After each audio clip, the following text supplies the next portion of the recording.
자, 이번 시간에는 정보통신 기기에 대해서 학습해 보도록 하겠습니다. 자, 우리 지난 시간에 정보통신의 개요와 그리고 정보통신 방법들에 대해서 학습을 하셨는데요. 자, 이번 시간에는 각 기기별 특징과 종류들에 대해서 알아보도록 하겠습니다.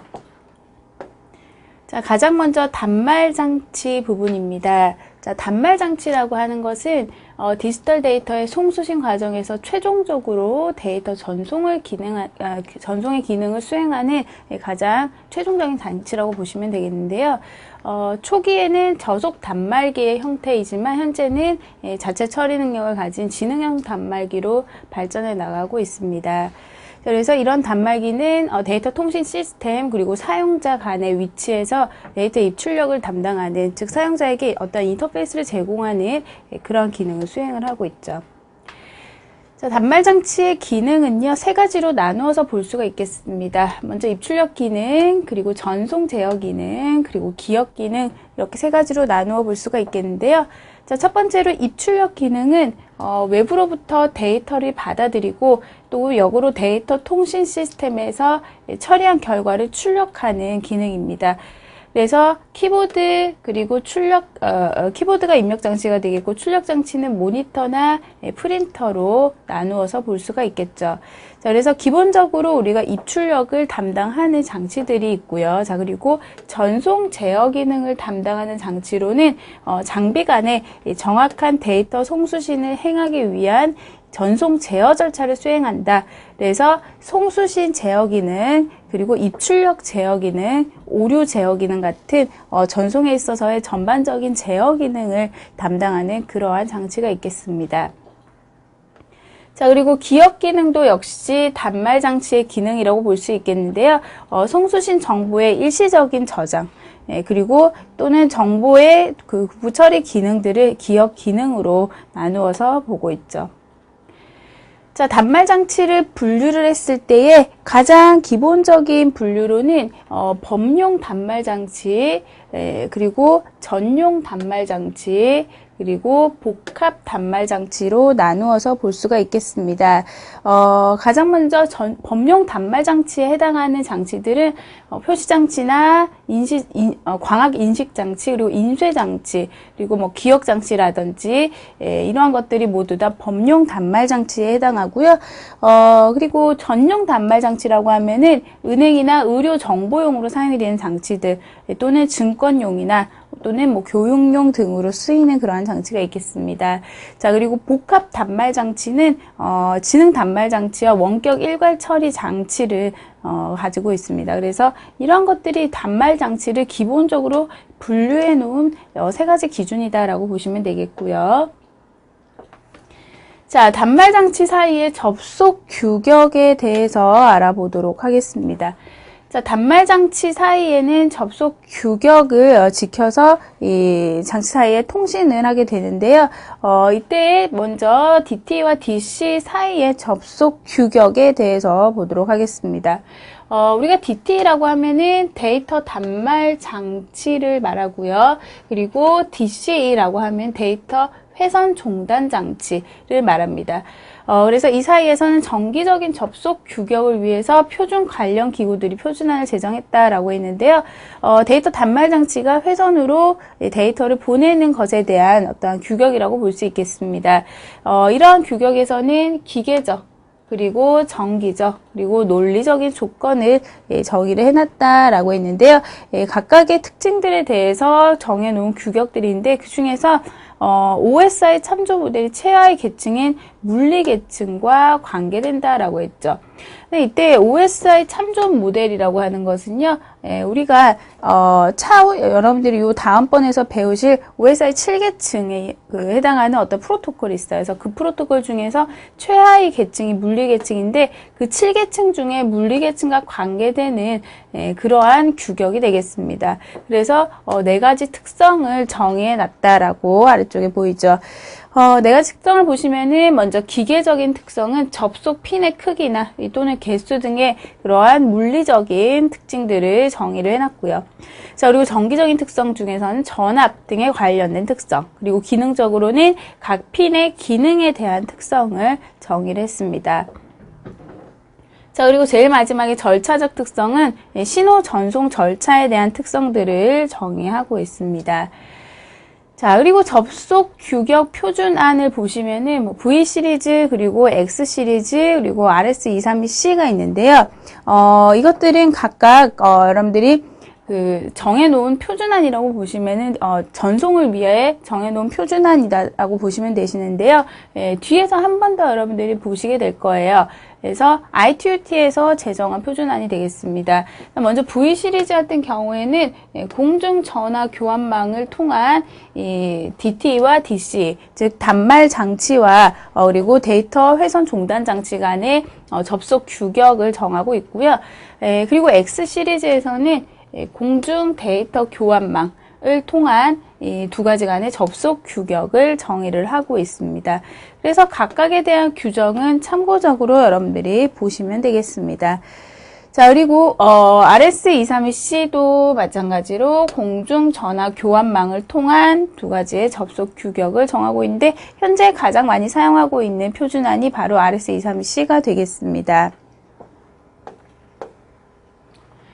자, 마지막으로 DT와 모뎀 사이의 접속 규격 부분입니다. 자, 두 가지는 데이터 단말 장치 그리고 변복조기를 변복조기 사이에서 어떤 규격을 정해놓은 것을 말하는데요. 데이터 단말 장치에 해당하는 DT 그리고 변복조기에 해당하는 모뎀이죠. 그래서 모뎀 같은 경우에는 데이터 신호의 변조와 복조를 담당을 하고 있습니다.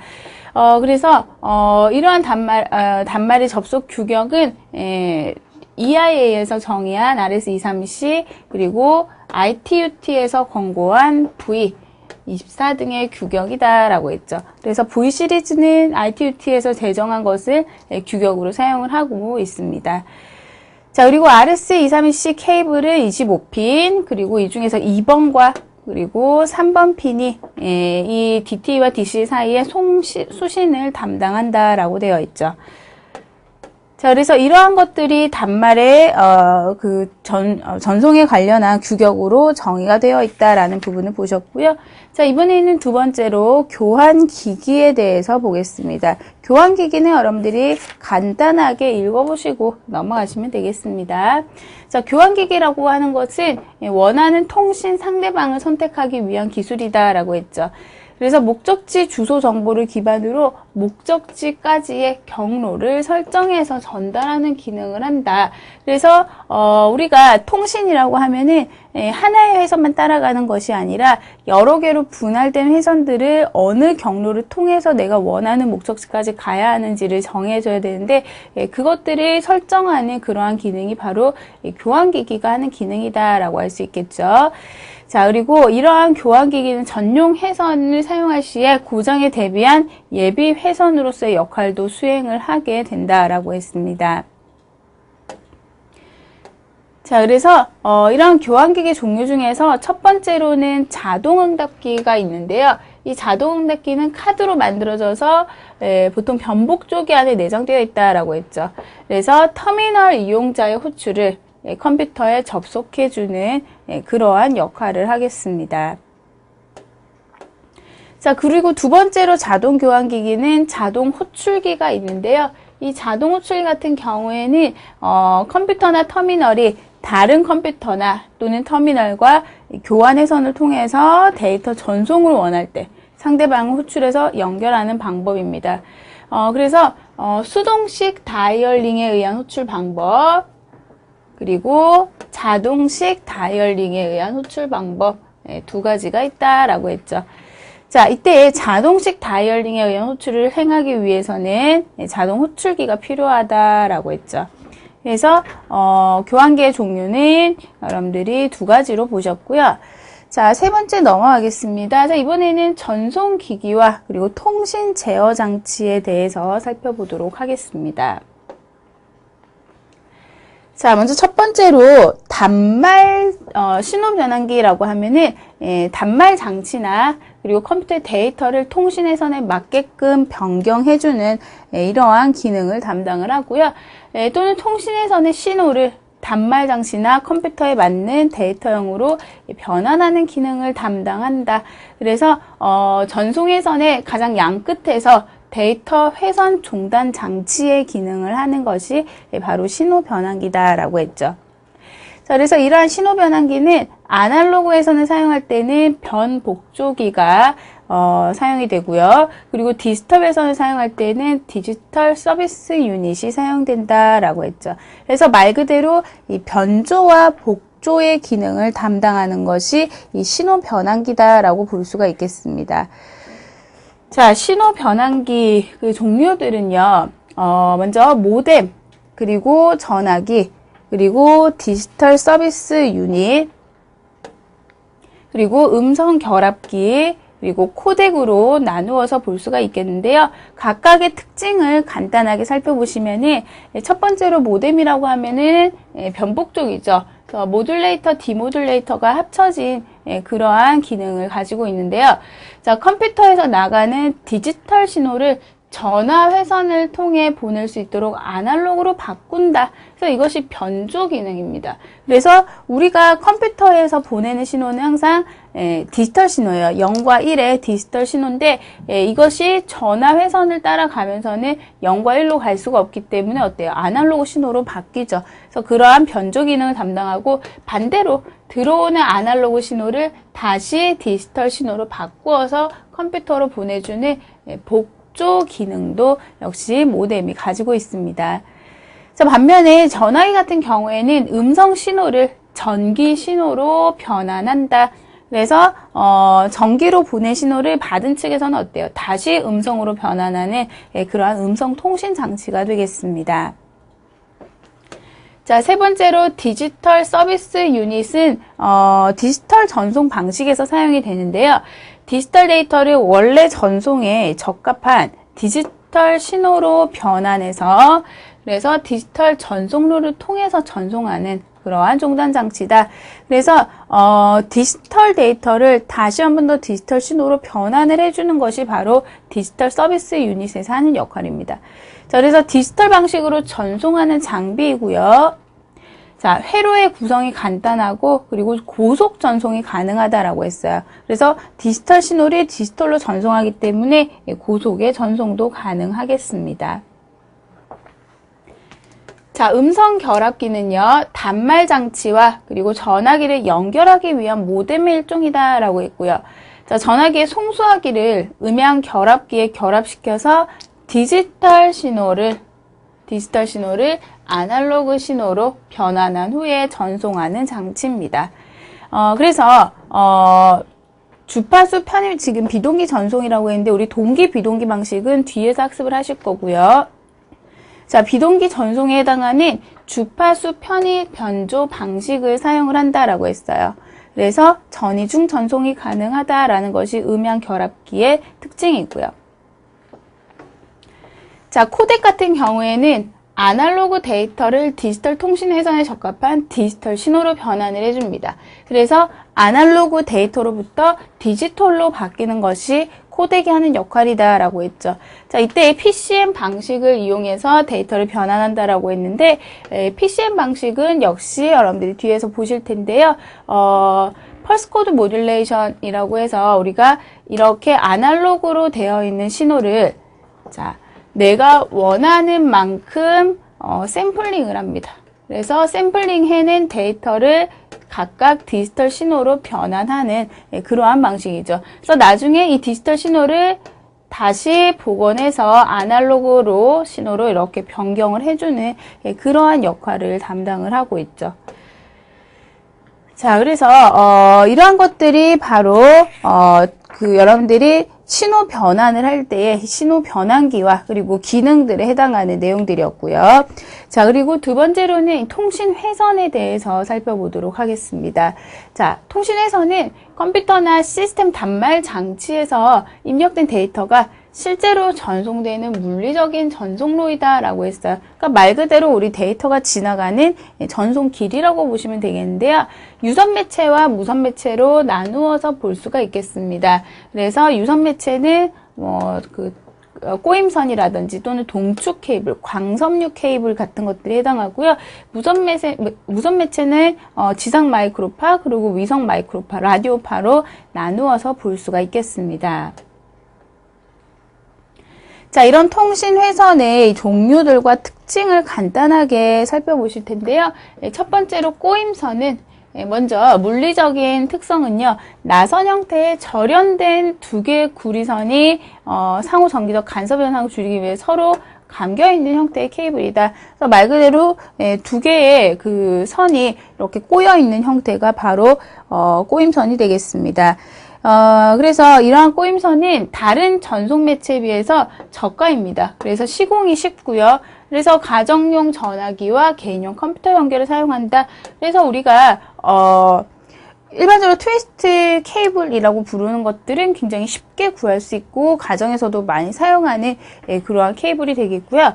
자, 다른 전송 매체에 비해서 대역폭이 넓지 못하다. 그래서 고속 전송도 제한적이다. 대역폭이 넓지 못하기 때문에 신호 간의 그런 간섭이라든지 신호가 전달될 수 있는 그러한 것도 제한이 된다라는 것이죠. 자, 두 번째로는 동축 케이블입니다. 이 동축 케이블은 첫 번째로 일단은 동일한 동심축을 외부의 전류로부터 보호하기 위해서 플라스틱 절연체를 씌우고 그 위에 그물 모양의 구리망을 둘렀다라고 했는데요. 그래서 이 동축 케이블 같은 경우에는 이 내부에 어떠한 절연체로 이렇게 감겨져 있는 그러한 형태가 되겠습니다. 이 동축 케이블은 광대역 아날로그나 또는 고속 디지털 전송에 사용이 되고요. 최근에는 광섬유로 대체되고 있다라고 했죠. 자, 이 동축 케이블은 트위스트 페어보다는 우수한 주사조를 가지고 있고 혼선과 방해를 훨씬 덜 받을 수 있다라는 게 특징이고요. 자, 세 번째로 광섬유 케이블입니다. 광섬유 케이블 같은 경우에는 이 세 개의 케이블 회선 중에서 가장 문제 출제에 대한 빈도수가 높다라고 보시면 되겠는데요. 광섬유 케이블은 이 코어와 클래딩, 코팅 부분으로 구성이 됩니다. 그래서 빛의 신호가 코어를 따라서 이동하면서 클래딩에 반사되는 이러한 과정들을 반복해서 데이터를 전송합니다. 그래서 그 안에서 계속해서 데이터의 전송과 그리고 증폭이 일어나기 때문에 먼 거리까지 데이터를 빠르게 보낼 수 있다는 장점이 있겠죠. 자, 그래서 장거리 통신에 주로 많이 쓰이고요. 그리고 시외 교환, 그리고 가입자로 근거리 통신망에 응용된다라고 했는데 현재는 여러분들이 광섬유 케이블이 거의 대부분 사용이 되고 있다라고 보시면 되겠습니다. 하지만 광섬유 케이블은 뭐 가격이 비싸다든지 그러한 단점도 가지고 있겠죠. 그래서 광섬유 케이블의 장점은 일단 첫 번째로 데이터를 전송할 때 전반사의 원리를 이용한다. 그래서 데이터의 유실이 적겠죠.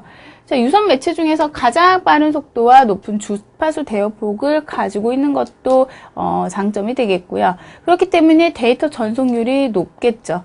그리고 가늘고 가벼워서 설치도 쉽고 보안성이 뛰어나고 그렇기 때문에 대용량이나 또는 장거리 전송이 가능하다라고 했는데요.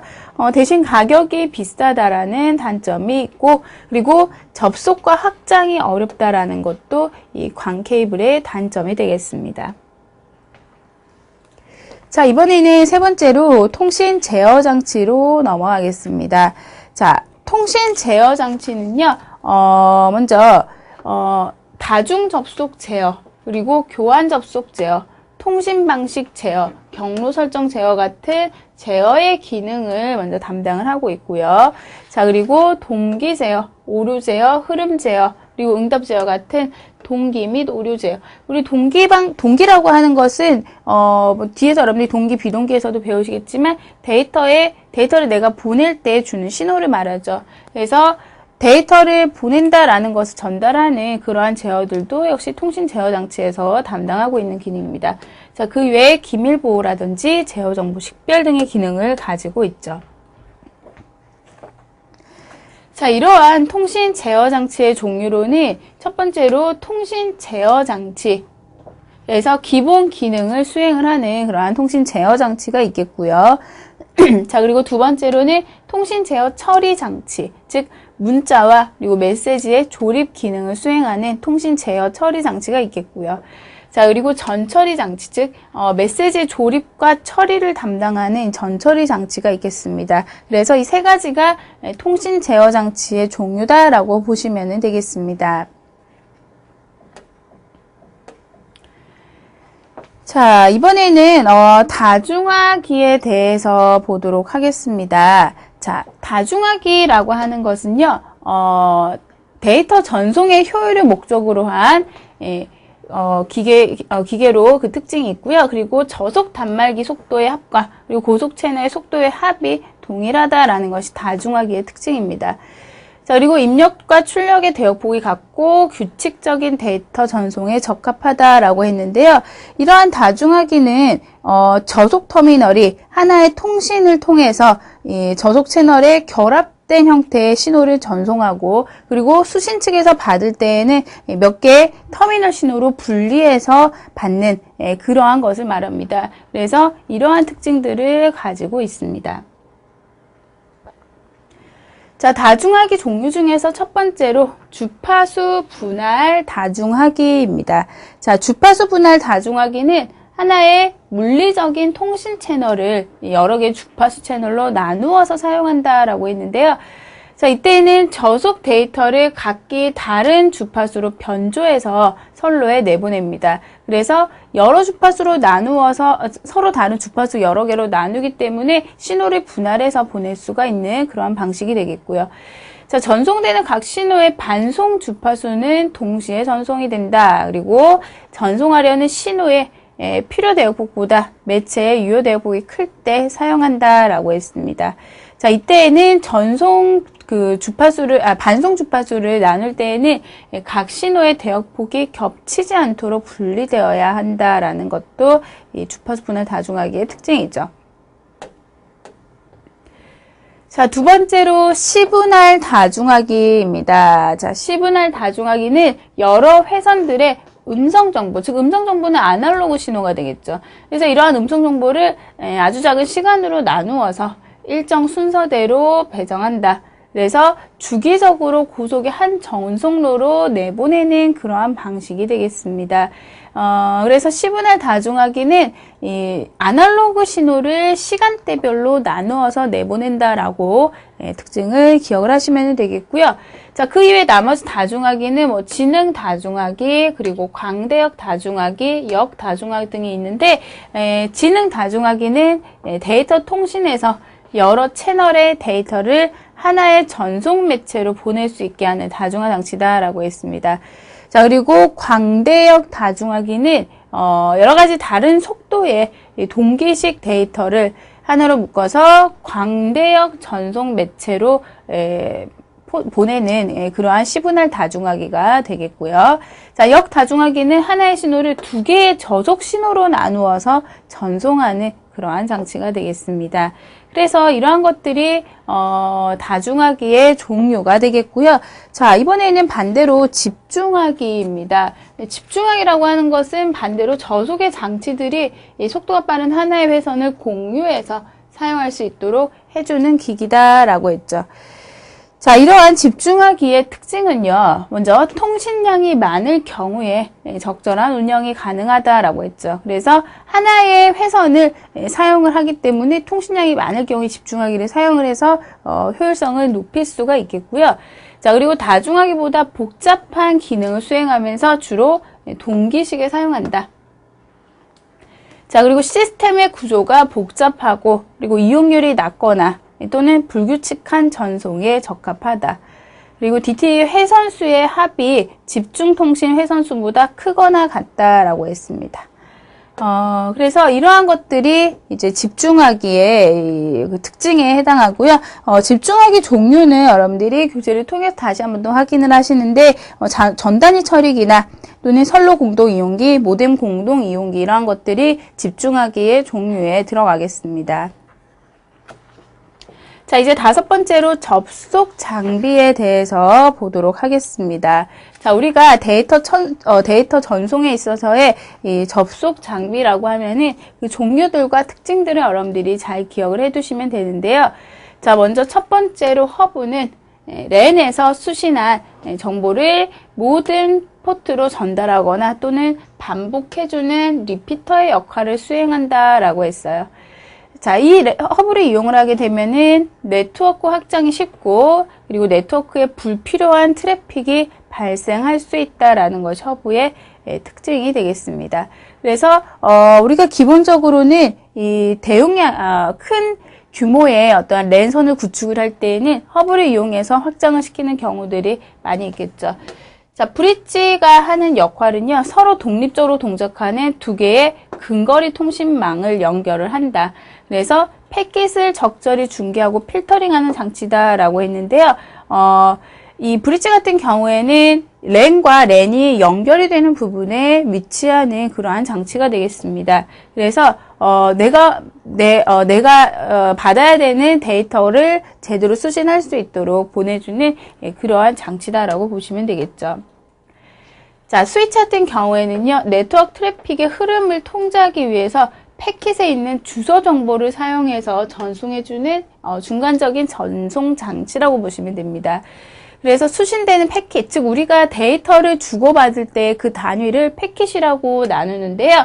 그래서 수신되는 패킷을 확인해서 해당 포트에 연결된 장비를 인식한 다음에 다시 패킷을 적절한 포트에 보내는 그러한 역할을 스위치가 담당을 한다라는 거죠.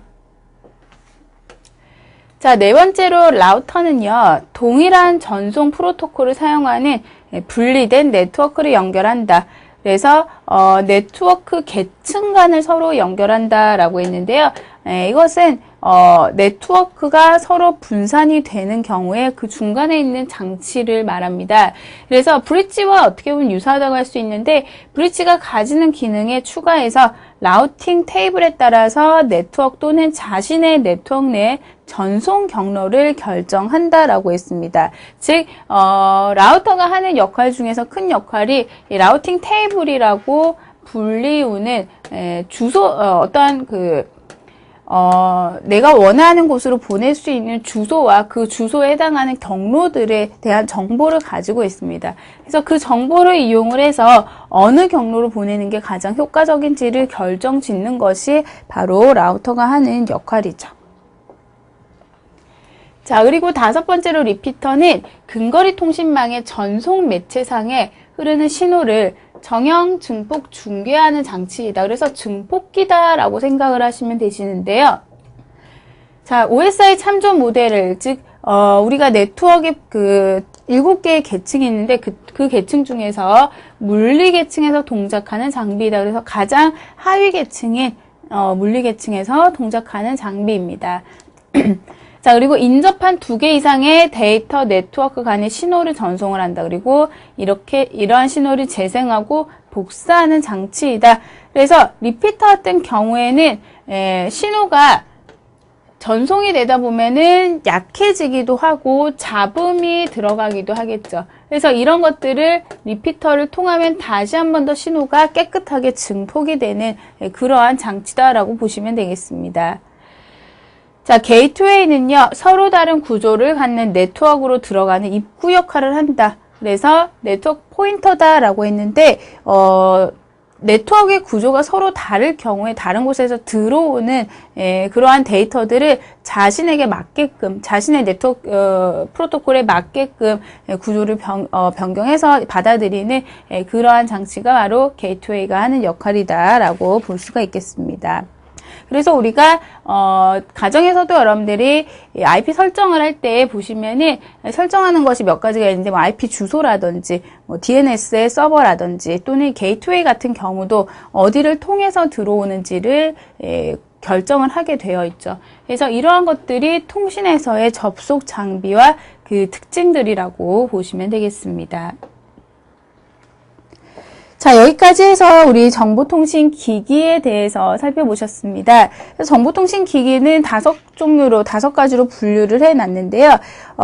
이 분류별로 어떠한 기기들이 있고 어떠한 기능을 담당하는지에 대해서 잘 살펴보시면 되겠습니다. 자, 여기까지 해서 정보통신 기기 부분을 마치도록 하겠습니다. 여러분 수고하셨습니다.